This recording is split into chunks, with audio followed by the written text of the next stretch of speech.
very good evening and welcome to the programme. First tonight, the story of a black police inspector who's been stopped or searched 30 times by other officers. Nick Glynn was speaking as the Home Secretary announced a review of the powers used by police. Tonight, a senior official in Nottingham has told us that stop searches are damaging community relations.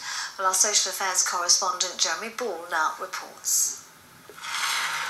Stop and search has been a running sore in police-community relations. Haven't you two got anything better to do? This film's based on real-life experiences of its cast and crew at St.Ann's in Nottingham.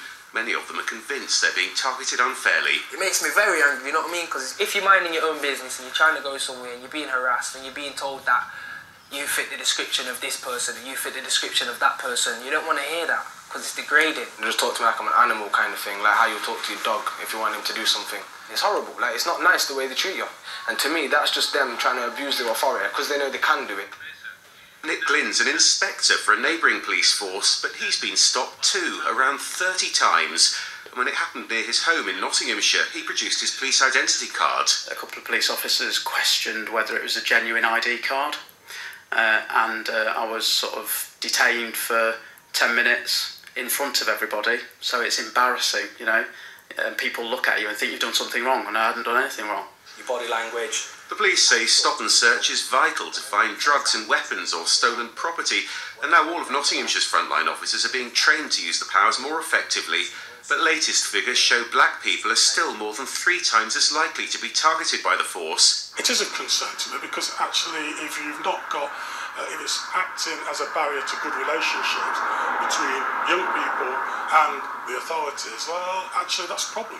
Everybody involved in policing has a duty to make sure that nobody is ever stopped just on the basis of their skin colour or ethnicity. And today the Home Secretary, Theresa May, announced a public consultation on stop and search so that police use the powers more fairly and don't waste their time. That'll resonate back in Nottingham. The way they're talking to you and the way they're harassing you, it's not good, you know what I mean? Because they could be out there actually solving crime, you know what I mean? And keeping crime off the streets. And later this month, Nottinghamshire's use of stop and search will come under the spotlight yet again when the Police and Crime Commissioner unveils a major report on how the powers are being used. Well, Jeremy's with us now in the studio. So, as we've heard, an awful lot of concern about stop and search. I guess the question is, you know, is it a useful tool? Well, the police say yes. The police say stops and searches are preventing crime and they're also solving crime. And to give you some idea, across the country last year, these stops and searches caught thousands of people carrying weapons and thousands more with stolen goods.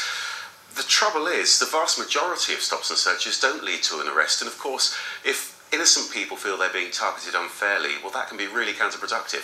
So what are the police doing to make it fairer? What can they do? Well, there's been a lot of work going on this in Leicestershire already. Nottinghamshire Police say it's now one of their priorities. We saw that training. That's specifically focusing on making sure that stops and searches are responding more specifically to particular problems. They're more targeted. It's also about making sure that stops and searches are recorded more accurately. And they're also telling officers to be more professional and more respectful. And I think that's exactly what those young men in St.Anne's wanted to hear. Exactly. OK, we'll leave it there for now, Jeremy. Thank you. The chairman of